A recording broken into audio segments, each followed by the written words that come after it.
Assalamualaikum everyone. Today we will discuss one of the poem of Samuel Taylor Coleridge, Kubla Khan. First, a little introduction of the poet.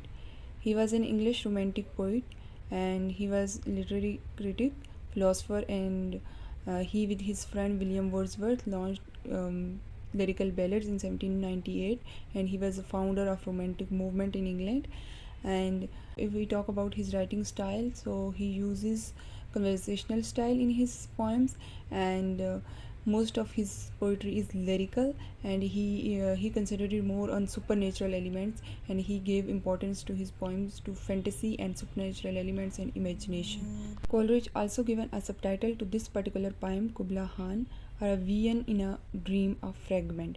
It is believed that Coleridge was inspired to write this poem by an opium induced sleep and a dream that he's in that sleep.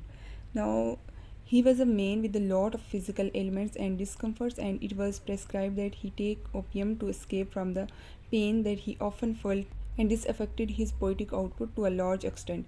And in the context of this poem, he had taken some opium and he fell asleep, and in that half sleep, he like we can say that disturbed sleep, he saw a wondrous dream. It is again said that somebody woke him in the middle of in the middle of his sleep, so he couldn't go back to the dream. So the second part of the poem doesn't exactly fit into or match with the rest of the poem, though he has made an attempt to.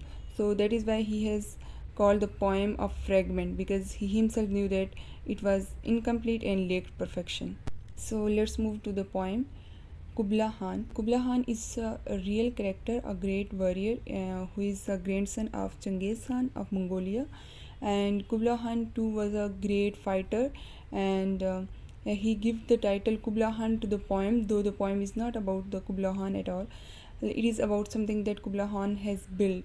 It is more about that creation than about the man called Kubla Khan.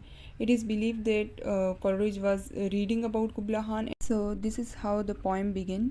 In Xanadu did Kubla Khan a stately player dome decree, where Elf the sacred river ran, through caverns measureless to man, down to sunless sea, so twice 5 miles of fertile ground, with walls and towers were girdled round, and there were gardens bright with sinuous rills, where blossomed many an incense-bearing tree, and here were forests ancient as the hills, enfolding sunny spots of greenery. So, in that first stanza, he tells us about this place called Xanadu, and Xanadu, an imaginary location where Kubla Khan, the mighty Mongolian emperor, decided to build his player dome. I can say that a vacation home where he could retreat at times when he was not fighting, or at times when he wanted to escape the pressures of kingship.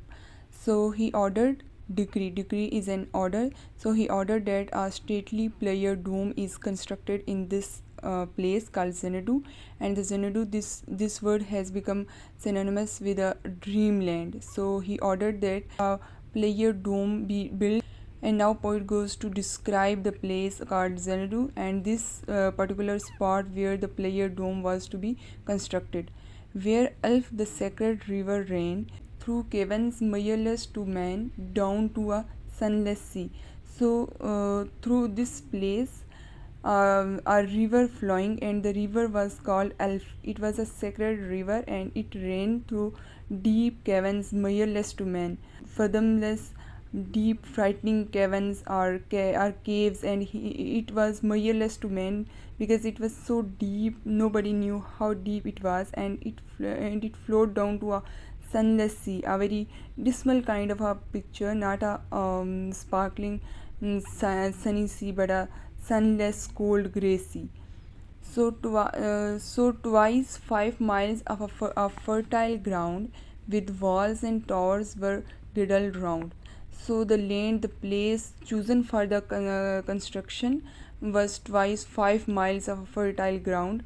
Twice 5 is 10. So 10 miles of fertile ground was encircled or girdled round.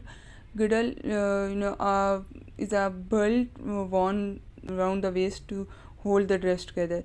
So Here, this 10 miles of fertile ground was surrounded or was encircled with walls and towers, because none other than the mighty Kubla Khan himself was to stay in this place. So the security was taken care of. So there were towers and walls all around, and there were gardens bright with sinuous rills. Sinuous means having many curves and turns. So there were beautiful gardens, and there were sinuous rills. Rills are streams, small streams. Sinuous rills generally thin streams, small streams running very noisily. So where blossomed many on incense bearing tree.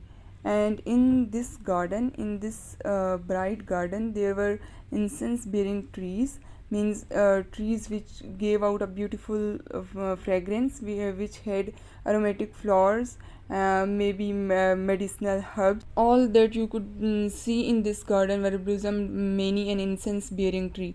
And here were forests ancient as the hills, and within these 10 miles you also had the forest, ancient forest as ancient as the hills. We know that hills and mountains are very old. They have been there even before we came here. So the forest in that enclosure were as ancient as the hills, enfolding sunny spots of greenery. That's a beautiful picture. And forest had tall trees, dense trees with thick foliage. That in between you would find the sun sneaking in through the available spots or the available gaps to create sunny spots in between. Enfolding sunny spots of greenery, there were trees, greenery all around, and again sunny spots in such places. So a very beautiful place, a kind of a place that you would want to go and build a house in. So that is how he described this place in this first stanza. So this was all about the first stanza. We will talk about the second stanza in the next video. Thank you.